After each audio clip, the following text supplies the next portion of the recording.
ओम तेजस्विनावधीतमस्तु।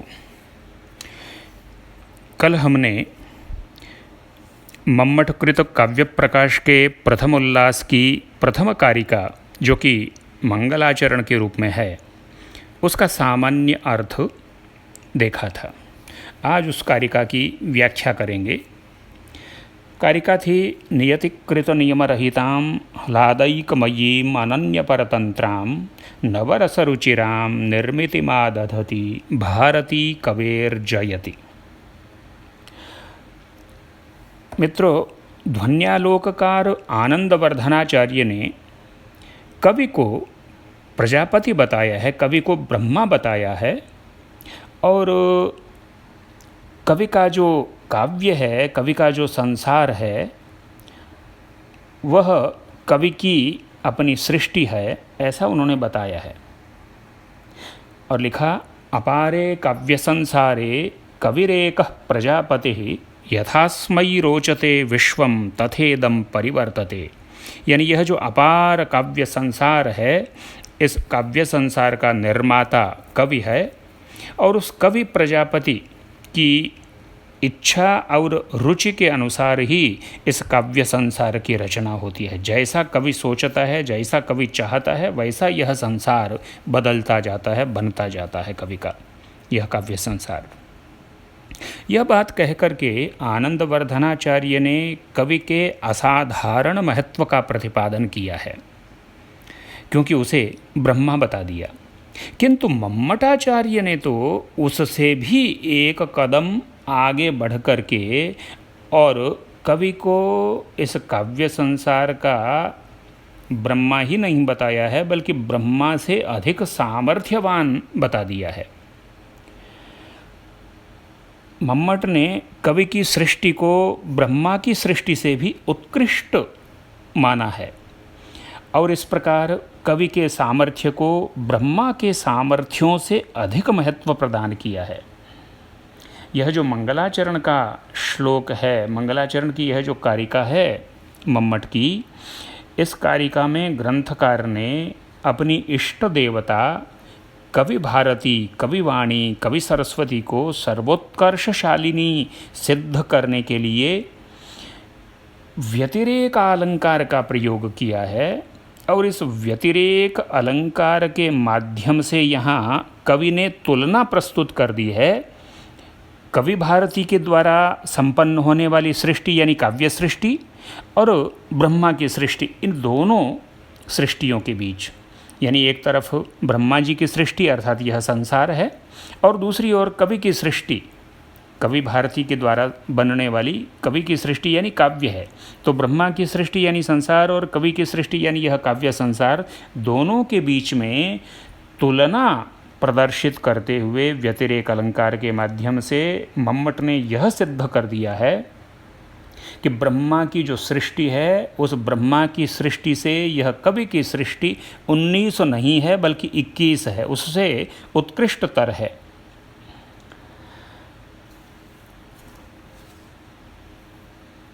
ब्रह्मा की सृष्टि यह उपमान है यहाँ और कवि की सृष्टि यह उपमेय है। और ब्रह्मा की सृष्टि रूप उपमान की अपेक्षा कवि भारती की सृष्टि रूपी उपमेय का उत्कर्ष प्रतिपादित करके ग्रंथकार ने उस कवि सृष्टि के सर्वोत्कर्षशालित्व की स्थापना की है। ब्रह्मा की सृष्टि की अपेक्षा कवि की सृष्टि में काव्य प्रकाशकार ने 4 प्रकार की विशेषताओं का उल्लेख अपने इस मंगल श्लोक में किया है। उन 4 प्रकार की विशेषताओं को हमें इस प्रकार से समझना चाहिए। सबसे पहली विशेषता तो मम्मट ने यह बताई कि ब्रह्मा की जो सृष्टि है वह नियतिकृत नियम रहिता है, नियतिकृत नियम सहिता है, परंतु कवि की सृष्टि नियतिकृत नियम रहिता है। आप देखें कारिका को, कारिका यहाँ से शुरू हो रही है, नियतिकृत नियम रहिताम निर्मितिमादधति भारती कवेर्जयति। तो यहाँ कवि की सृष्टि को नियतिकृत नियम रहिता बताया जा रहा है और इसी से सूचित हो रहा है कि जो ब्रह्मा की सृष्टि है वो जानते ही हम नियतिकृत नियम संहिता है। अब यहाँ नियति शब्द का क्या अर्थ है? नियति शब्द के दो प्रकार के अर्थ हम कर सकते हैं।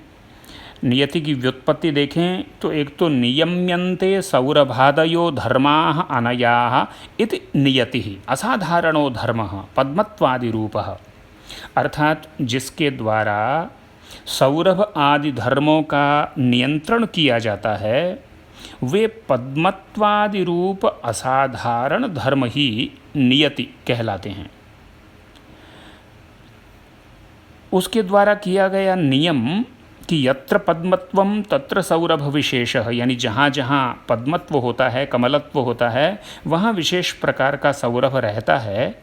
इस प्रकार की जो व्याप्ति है, इस व्याप्ति को ही नियतिकृत नियम कहा जा सकता है। ब्रह्मा की सृष्टि सर्वत्र इस नियतिकृत नियम से युक्त है। उसमें इस प्रकार की व्याप्ति पाई जाती है कि विशेष प्रकार के सौरभ आदि का विशेष पदार्थों के साथ ही संबंध होता है। कमल का सौरभ कमल के पुष्प में ही आ सकता है, चमेली के पुष्प में और कमल की खुशबू नहीं आ सकती है, ऐसा ब्रह्मा की सृष्टि का नियम है।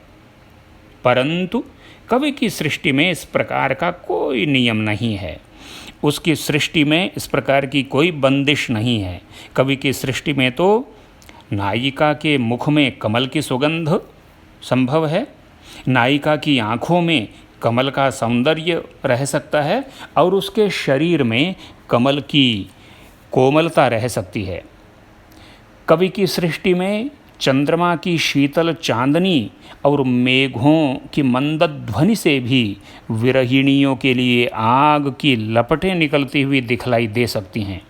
आपने सुना होगा ना वो भूपेन हजारिका का रुदाली फिल्म का गीत, ओ मोरे चंद्रमा तोरी चांदनी अंग जलाए। चंद्रमा की चांदनी तो शीतल मानी गई है, लेकिन काव्य में तो वह अंग को जला रही है, वह शरीर को जला रही है।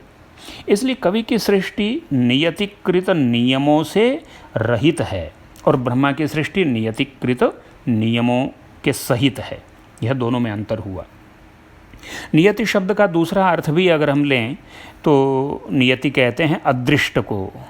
अदृष्ट या धर्माधर्म नियति है। ब्रह्मा की सारी सृष्टि अदृष्ट के सिद्धांत पर ही आधारित है।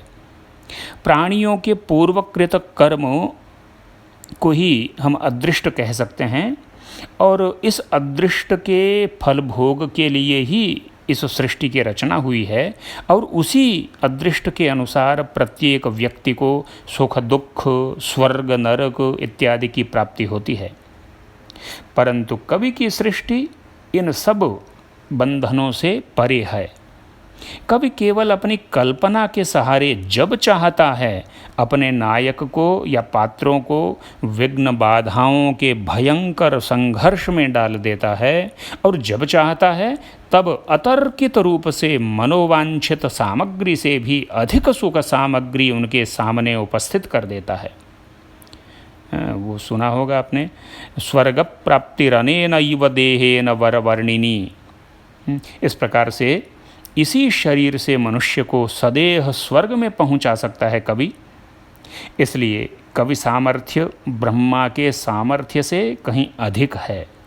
मंगलाचरण के श्लोक में नियतिकृत नियम रहिता लिखकर मम्मटाचार्य ने कवि भारती की इसी विशेषता का उल्लेख किया है कि कवि की जो सृष्टि है वो तो नियति के बंधनों से मुक्त है और ब्रह्मा की सृष्टि तो नियति के बंधनों से बंधी हुई है। इसलिए उत्कृष्ट कौन हुई? कवि की सृष्टि। यह जो काव्य संसार है, यह काव्य संसार ब्रह्मा की सृष्टि यानी यह जो जगत है, इस जगत से उत्कृष्ट हुई। इसी तरह से कवि सृष्टि की दूसरी विशेषता इस कारिका में क्या बताई गई है?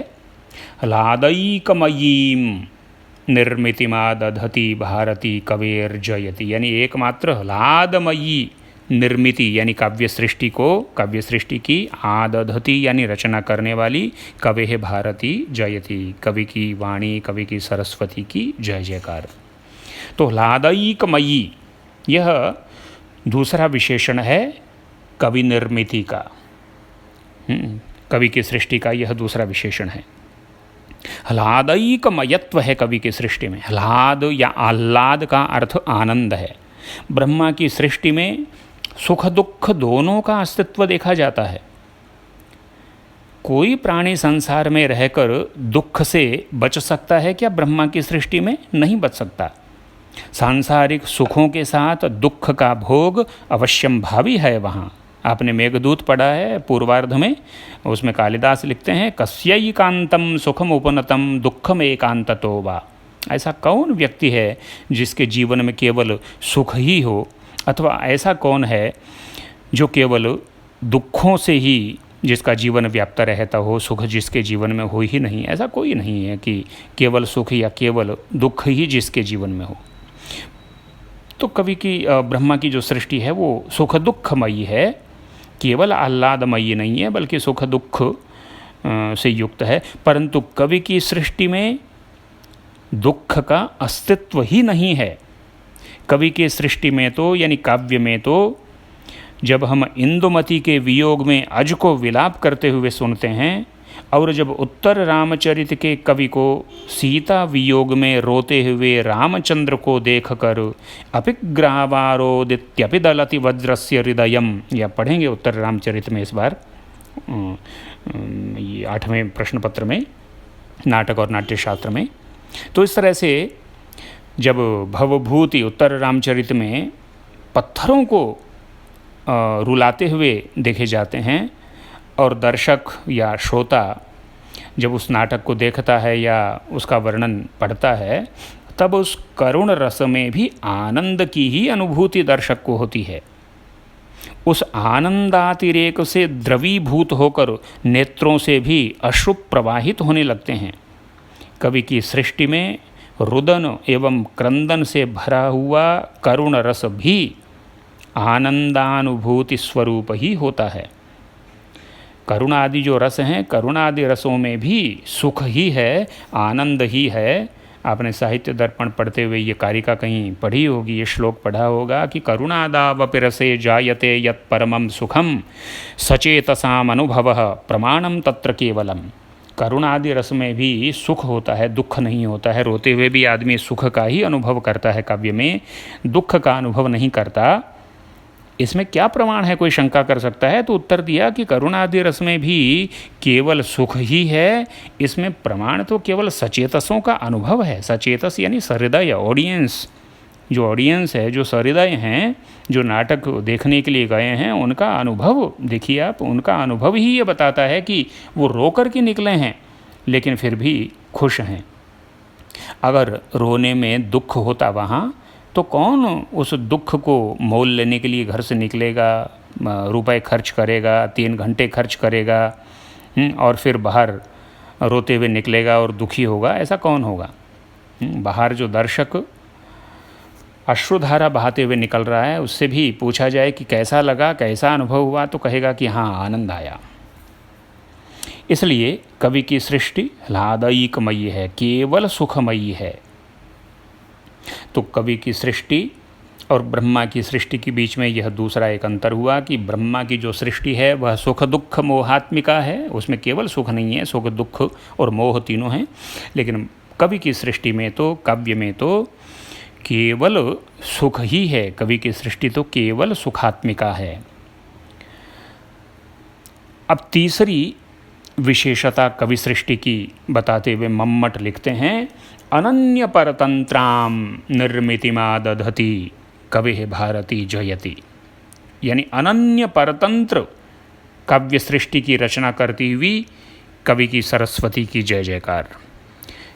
कवि सृष्टि या कवि निर्मिति या काव्य की निर्मिति के लिए यहाँ विशेषण आया है अनन्य परतंत्राम। परतंत्र शब्द के अर्थ से आप परिचित हैं। परतंत्र का अर्थ है अधीन, और अनन्य परतंत्र, इसे समझने के लिए पहले अन्य परतंत्र समझें। परतंत्र यानी अधीन, और अन्य परतंत्र का अर्थ हो गया अन्य के परतंत्र, अन्य के अधीन, किसी और के अधीन। किसी और के अधीन तो ब्रह्मा की सृष्टि है। ब्रह्मा की सृष्टि किसके अधीन है, ये हमने पीछे देखा, वो अदृष्ट के अधीन है। ब्रह्मा की सृष्टि तो अदृष्ट के आधार पर चलती है। कभी व्यक्ति के, जीव के कर्मों के आधार पर ही उसको सृष्टि मिलती है। जिसने जैसे कर्म किए हैं उसे वैसी सृष्टि मिलती है। किसी ने खराब कर्म किए हैं, किसी ने पाप कर्म किए हैं तो उसे शूकर कूकर की योनि मिलती है। किसी ने उत्तम कर्म किए हैं तो उसे देवता आदि की योनि भी मिलती है। तो ब्रह्मा की सृष्टि तो अन्य परतंत्र है, यानी पराधीन है। किंतु कवि की सृष्टि किसके अधीन है? कवि की सृष्टि तो किसी और के अधीन नहीं है। कवि की सृष्टि तो केवल कवि की प्रतिभा के ही अधीन है। कवि की अपनी प्रतिभा के अतिरिक्त अन्य किसी सामग्री की आवश्यकता कवि को अपनी काव्य रचना के लिए नहीं होती है। ब्रह्मा की सृष्टि के लिए तो कारण सामग्री भी चाहिए। ब्रह्मा की सृष्टि यानी संसार बनाने के लिए, संसार की किसी भी वस्तु की रचना के लिए, आप किसी भी चीज़ का प्रोडक्शन करना चाहते हैं संसार में, तो उसके लिए कारण सामग्री चाहिए। समवायी, असमवायी, निमित्त कुछ कारण होते हैं, उपादान कारण, निमित्त कारण। ये कारण सामग्री के बिना आप घट का निर्माण करने चले हैं तो उसके लिए आपको मिट्टी चाहिए, पानी चाहिए, उसके लिए कुंभकार भी होना चाहिए, उसके लिए दंड, चक्र, चीवर, ये सब चाहिए। लेकिन कवि को अपने काव्य रचना के लिए क्या चाहिए? केवल अपनी प्रतिभा चाहिए। प्रतिभा के बल पर ही कवि की वह रचना करता है। तो कवि की सृष्टि किसी और के अधीन नहीं है, कवि के ही अधीन है, अन्य परतंत्र नहीं है। तो इस तरह से ब्रह्मा की सृष्टि से कवि की सृष्टि उत्कृष्ट सिद्ध हुई, इस आधार पर भी, परतंत्रता और स्वाधीनता के आधार पर। और कवि सृष्टि की चौथी विशेषता के विषय में बतलाते हुए ये बताया गया कि नवरस रुचिरा, कवि की सृष्टि नवरस रुचिरा है। नवरस रुचिरा है यानी 9 रसों से रुचिर है, 9 रसों वाली है। और रुचिर है माने सुंदर है, आनंददायिनी है। अब यहाँ कवि की सृष्टि को जब नवरस रुचिरा कहा जा रहा है तो स्वतः ही हम समझ सकते हैं कि ब्रह्मा की सृष्टि कैसी होगी। ब्रह्मा की सृष्टि में तो नवरस है नहीं, ब्रह्मा की सृष्टि में तो षड रस ही हैं। ब्रह्मा की जो सृष्टि है उसमें मधुर, अम्ल, लवण, कटु, कषाय और तिक्त, केवल ये 6 रस पाए जाते हैं, ऐसा हम जानते हैं, ये आप लोगों ने पढ़ा ही होगा।